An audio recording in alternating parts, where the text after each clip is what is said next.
Alors qu'ils examinent un site de ruines anciennes, deux jeunes archéologues, Margot et Derek, ainsi que leur jeune ami, le nomade Moki, sont pris dans un tourbillon de sable mouvant et disparaissent aussitôt.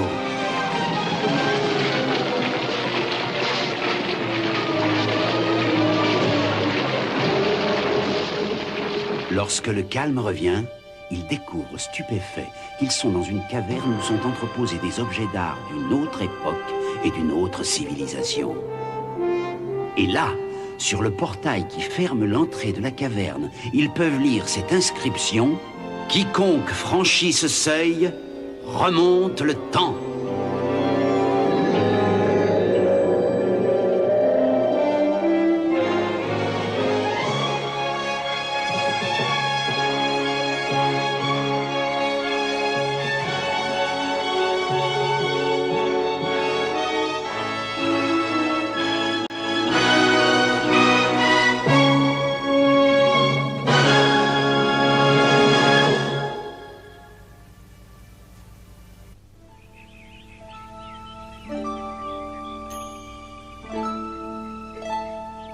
On y a mis le temps, mais cet endroit me plaît beaucoup. Oui, c'est paisible. Et amical aussi.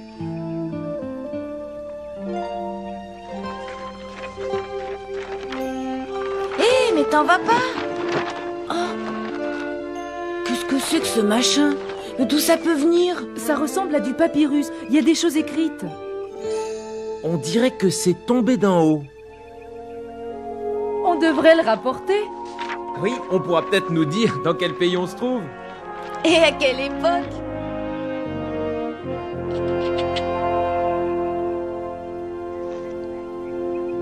C'est alors que la foule cria. Hé, monsieur, on a trouvé votre...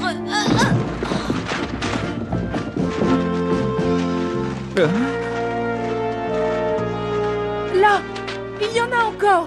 J'en ai un. Oups. Et en voilà un autre. On a trouvé votre rouleau.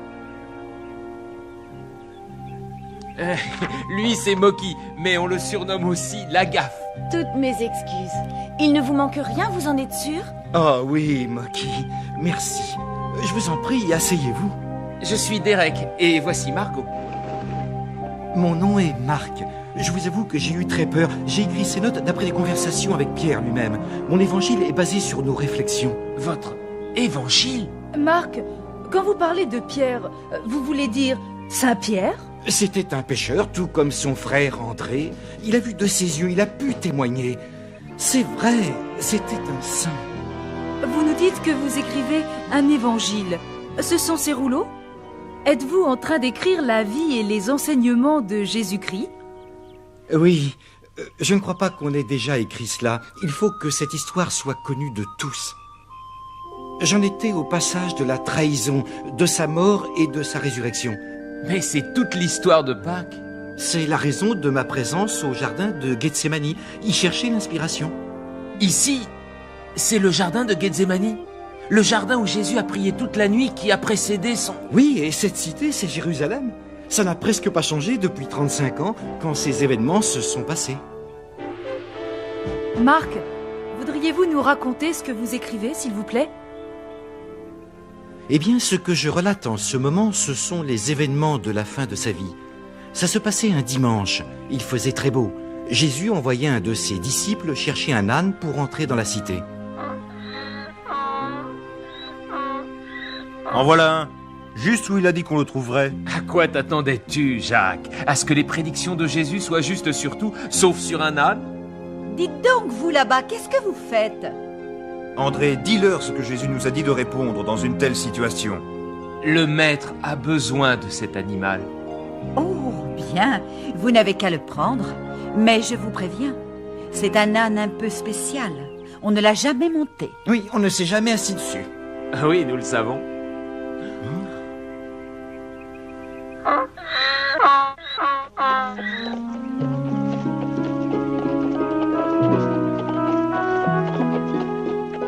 Comme Jésus approchait de Jérusalem, la cité paraissait se préparer à une grande fête. La foule se rassemblait dans les rues et était de plus en plus dense. Le voilà! Il arrive! Il arrive! Oh, génial! Qu'y a-t-il? Que se passe-t-il? Qui donc est arrivé? Ah, c'est le prophète Jésus. Jésus de Nazareth, l'homme qui a fait tant de miracles, celui qui a changé l'eau en vin. Celui de la pêche miraculeuse qui a nourri toute une foule avec quelques bouts de pain et de poisson. Certains disent qu'il est le Fils de Dieu. Le Fils de Dieu? Béni soit le roi qui se présente au nom de notre Seigneur. Paix dans le ciel! Gloire au plus haut des cieux! Loué soit Jésus. Jésus, Dieu te bénisse. Dieu te bénisse, Jésus. Jésus! Hosanna. Bénis-nous, Jésus!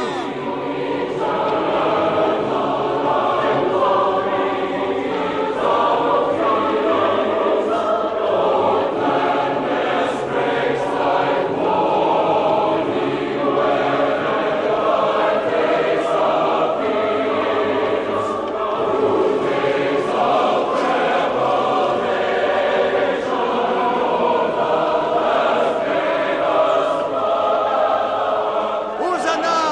Béni soit celui qui est venu au nom du Seigneur! Hosanna. Hosanna au plus haut des cieux.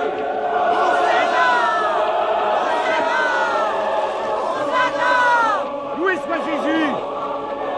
Mais il y avait dans la cité des hommes qui ne l'aimaient pas. Ils le redoutaient, des prêtres, des politiciens, des hommes très puissants. Cette popularité me déplaît au plus haut point. J'ai entendu certains l'appeler le Fils de Dieu. Tu es un prêtre, Belak. Ce que tu dis va à l'encontre de tes serments. Oui, mais regarde l'excitation de la foule. Il remporte un triomphe, Zénel. La population l'admire. Il croit en ses moindres paroles. Le peuple, on le manipule comme on veut, particulièrement celui que tu sais. Le grand prêtre en personne, Caïphe. Nous devrions nous renseigner sur cet homme qui provoque le blasphème et crée le désordre et l'agitation dans nos rues. Oui, oui, tu as raison. Tu es un homme réfléchi, Zénel. Suis-moi. On ferait bien de le tenir à l'œil, ce Jésus.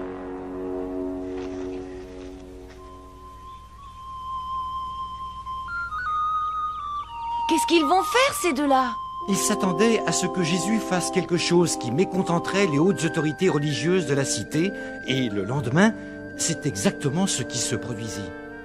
En ce temps-là, la plupart des activités telles que les achats, les ventes et les prêts d'argent se faisaient dans le bâtiment le plus important de Jérusalem, la maison de la prière. Le lendemain matin, les pires craintes des hommes au pouvoir étaient fondées.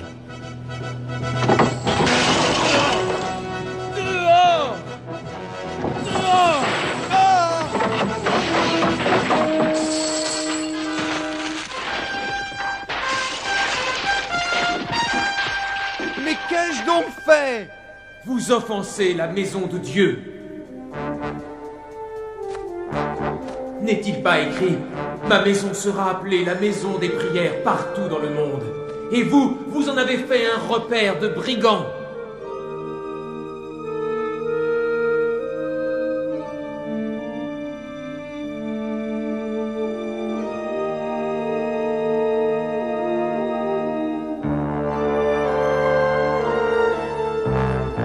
N'avais-je pas raison, Caïphe? N'avons-nous pas bien fait de te mettre en garde, ô noble grand prêtre? La population est attirée par ces idées nouvelles. Blasphématoires, ces idées qu'il leur énonce. Ses partisans sont de plus en plus nombreux. Nous devons faire quelque chose. C'est trop tôt. Pas maintenant. Après que la Pâque ait été célébrée, nous y verrons un peu plus clair. Les autorités étaient effrayées par les choses inhabituelles que Jésus disait et faisait. Ils étaient jaloux et en colère. Ils commencèrent à chercher un moyen de se débarrasser de lui. 2 jours après avoir chassé les marchands du temple, Jésus dînait dans une petite maison de Béthanie, un peu en dehors de Jérusalem. Merci pour ce repas, Simon. Sont-ils nombreux à venir me voir aujourd'hui? Oui, tous les paysans des alentours savent que vous êtes ici. J'ai des craintes, mon maître. Les chefs de Jérusalem surveillent vos faits et gestes. Oui, on l'a entendu dire. Des rumeurs circulent. Judas l'a dit. Les pharisiens ont donné l'ordre que quiconque doit signaler où vous êtes. Devons-nous partir? Non, ils sont trop nombreux à vouloir me voir.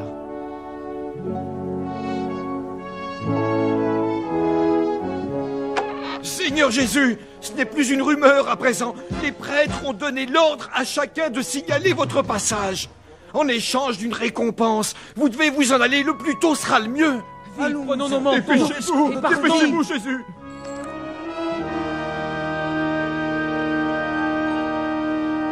Non, je resterai pour assister aux fêtes de la Pâque ici, dans la cité de Jérusalem.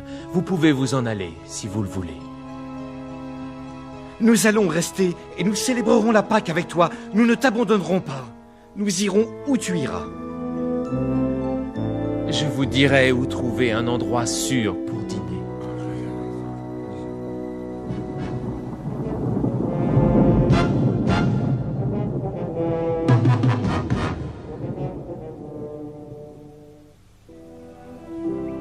Jésus envoya 2 de ses disciples dans la cité et leur dit de chercher un homme portant une cruche d'eau et de le suivre.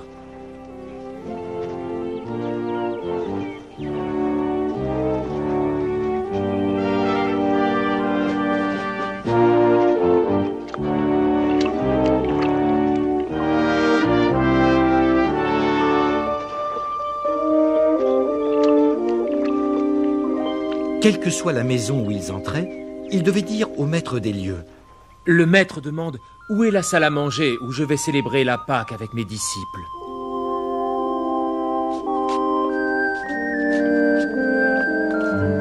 Jésus avait souhaité que soit réservée une grande salle où tout serait déjà préparé.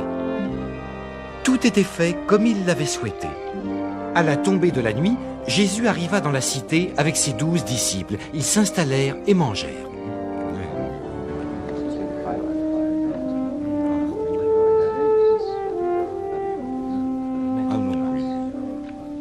Et tout s'est passé exactement comme Jésus l'avait annoncé. Enfin, nous sommes arrivés. Oui, sains et saufs. Chut! Le maître veut nous parler. L'un de vous va me trahir. Non, nous ne le ferons jamais. Est-ce moi? Est-ce moi? Est-ce moi? Est-ce moi? Est-ce moi? Est-ce moi? Est-ce moi? Est-ce moi? Est-ce moi? Est-ce moi? Est-ce moi? C'est l'un des 12 à cette table qui trempera son pain dans ce bol avec moi. Prenez et mangez. Ceci est mon corps.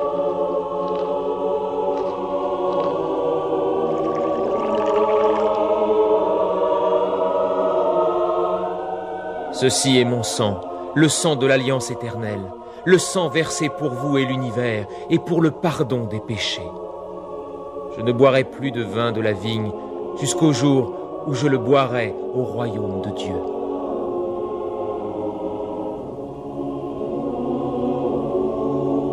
Amen.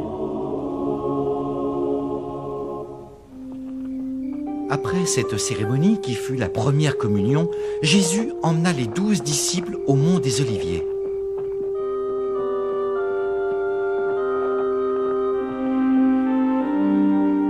Ce soir, vous tous, vous m'abandonnerez. Non, ne t'abandonnerons jamais. pas. Car il est écrit, je frapperai le berger et les moutons seront éparpillés. Mais après m'être relevé, je vous précéderai en Galilée. Non, Seigneur, jamais. D'autres peuvent t'abandonner, mais moi, je ne le ferai pas.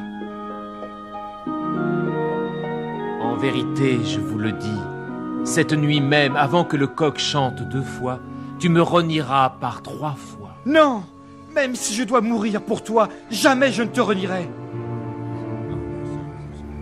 Restez ici, ne vous endormez pas, je vais aller prier.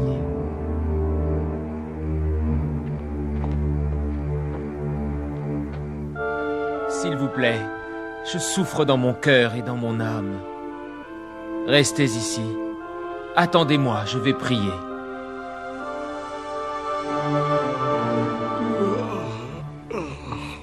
Autant s'installer confortablement pour guetter.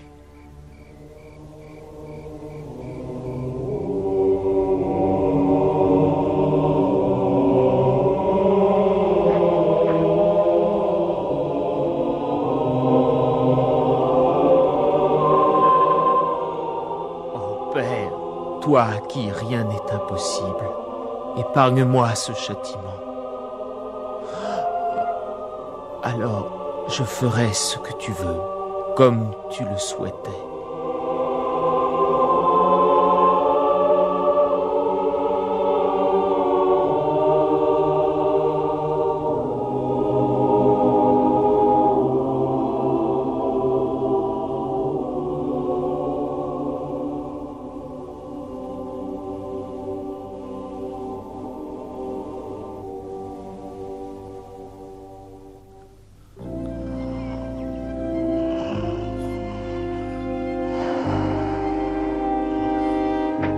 Moki,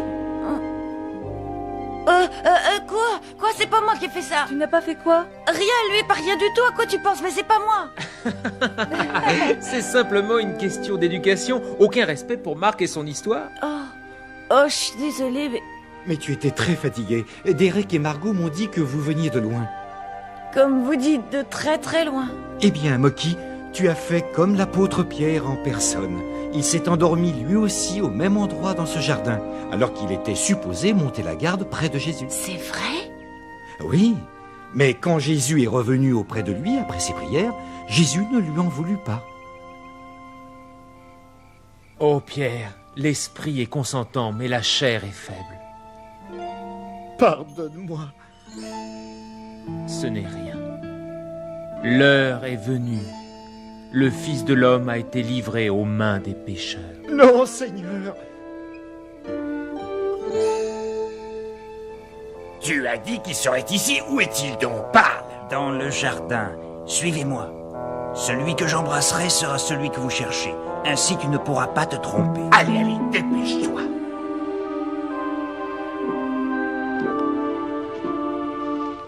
Celui qui m'a trahi arrive. Maître! Maître!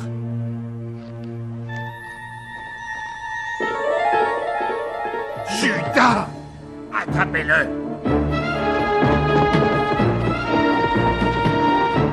Reculez. Laissez-le. Non, Pierre, lâche ton arme. Celui qui vivra par l'épée périra par l'épée. Savez-vous que je pourrais demander à Dieu de m'envoyer 12 légions d'anges pour me sauver? Mais comment les Écritures pourraient-elles se confirmer? Emmenez-le chez le grand prêtre pour le juger.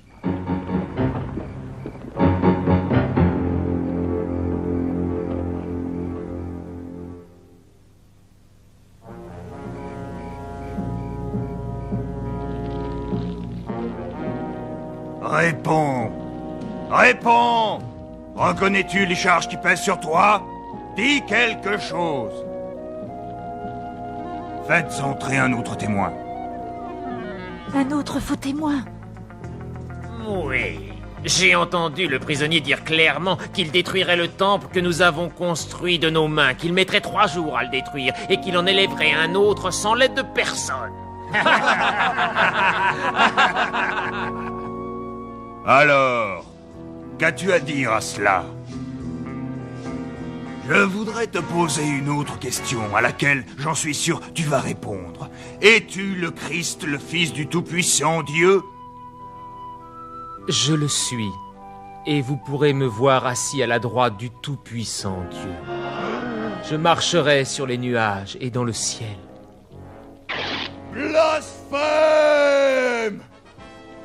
Nous n'avons plus besoin d'autres témoins. Quel est votre verdict? Coupable! Il est coupable! Coupable! La mort!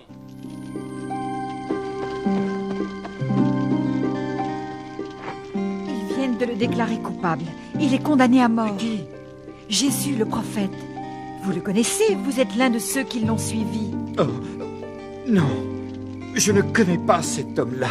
Je suis certaine de vous avoir vu avec lui l'autre jour dans la cité. Oh, tu dois me confondre avec quelqu'un d'autre. Je n'ai jamais vu cet homme. Excusez-moi. Attends, je suis sûr que tu es l'un d'eux. Ils parlent tous avec un accent de Galilée, comme toi. Je l'ai déjà dit, je ne le connais pas. Laissez-moi passer. En vérité, je vous le dis, tu me renieras par 3 fois cette nuit, avant le 2e chant du coq.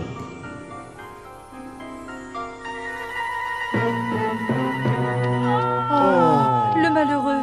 Oui, il venait de faire précisément ce que Jésus avait prédit. Il l'abandonnait. Mais les autres aussi se sont sauvés. J'aurais jamais fait ça. C'est la vie. Oui, mais Pierre a couru un risque en suivant Jésus. Car c'était le seul qui risquait d'être questionné. C'est exact. Heureusement qu'il a dit qu'il n'était pas un disciple. Ça lui a vraiment sauvé la vie. C'était cousu de fil blanc. Jésus savait tout depuis le début. Et alors ensuite, qu'est-ce qui est arrivé? Oui, continuez. Eh bien, le disciple qui avait trahi Jésus était évidemment Judas Iscariote. Oh, ce gars-là ne me plaisait pas du tout. Judas apprit que Jésus avait été condamné à mort. Laissez-moi parler un instant. Oh, oh, toi le traître, ne me dis pas que tu réclames encore plus d'argent. Non, j'ai péché et j'ai trahi un innocent. Un innocent? Ah! Tu ne sais plus ce que tu dis. Combien a-t-il reçu pour sa trahison? Seulement 30 pièces d'argent. Alors tu as eu ta part, Judas! Reprenez-la. Reprenez tout. Cet argent est maudit.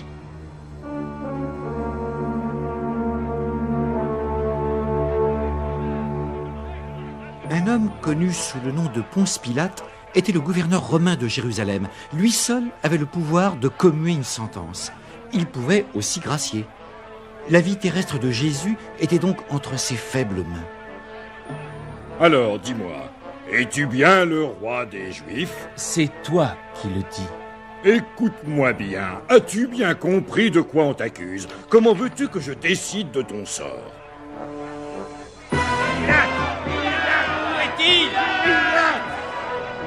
Ce sont ces pauvres prêtres qui t'ont condamné. Ton entrée dans la cité il y a 2 jours a été un triomphe. Ça les a rendus jaloux. Attends un moment. Pilate eut une idée. Chaque année, lors de la Pâque, il était de coutume de relâcher un prisonnier. C'est à la foule qu'il accorderait ce choix. Relâcher Jésus ou un assassin nommé Barabbas. Pilate était certain que la foule choisirait Jésus. Or, il se trompait. Dites-lui, Barabbas, on veut Barabbas. Barabbas, criez-le. Le peuple a fait son choix. Libérez Barabbas.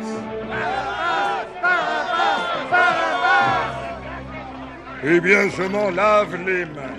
C'est vous qui avez décidé.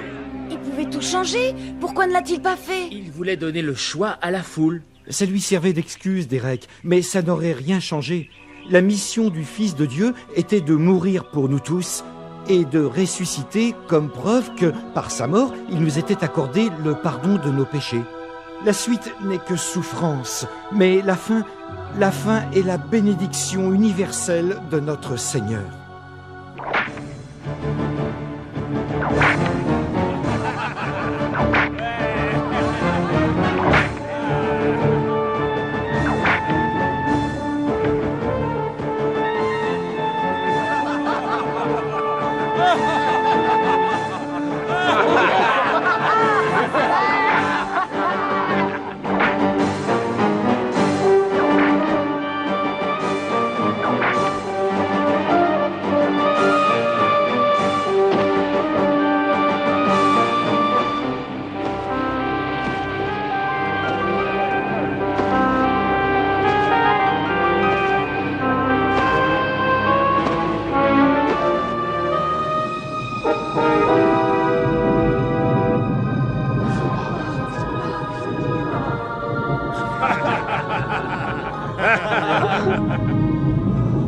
Père, pardonne-leur, car ils ne savent pas ce qu'ils font. Qui veut sa toge? On se la joue au dé? Ouais, j'ai gagné. Mon Dieu, pourquoi m'as-tu abandonné?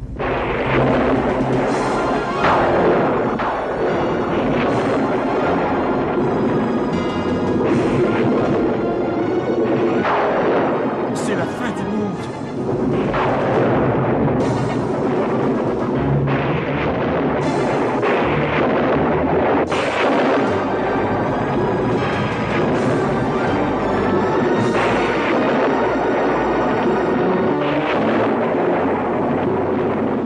Père, entre tes mains, je remets mon esprit. C'en est fini de moi.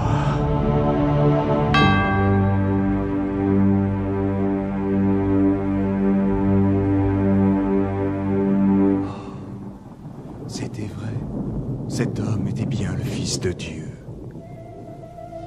Même maintenant, ses fidèles se recueillent sur sa tombe. Nous pensons que pendant la nuit, ils déroberont son corps et prétendront qu'il a réalisé sa prédiction. Sa prédiction est de ressusciter des morts d'ici 3 jours. Et alors? Eh bien, s'ils dérobent le corps et disent à la population qu'il est ressuscité, la déception grandira bien plus encore qu'on peut le croire. Nous devons empêcher que l'on s'approche de cet endroit. Oh, je vois. Très bien. Vous pouvez placer des gardes et sceller sa tombe.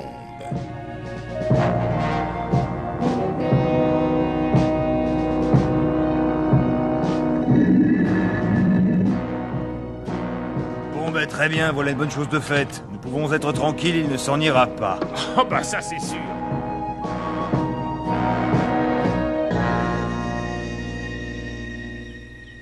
Trois jours plus tard, après sabbat, 2 femmes se rendaient au crépuscule sur sa tombe.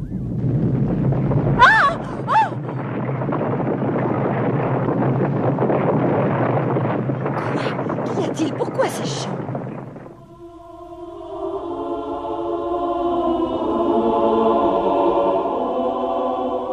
Regardez!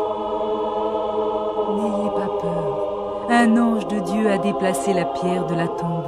Et Jésus, qui a été crucifié, n'est plus ici. Il est ressuscité. Regardez, voyez l'endroit où on l'avait déposé. Oh, il n'est plus là! Il n'est plus là! Pendant les 40 jours qui suivirent, il traversa la Judée et tout le monde le reconnut. Alléluia!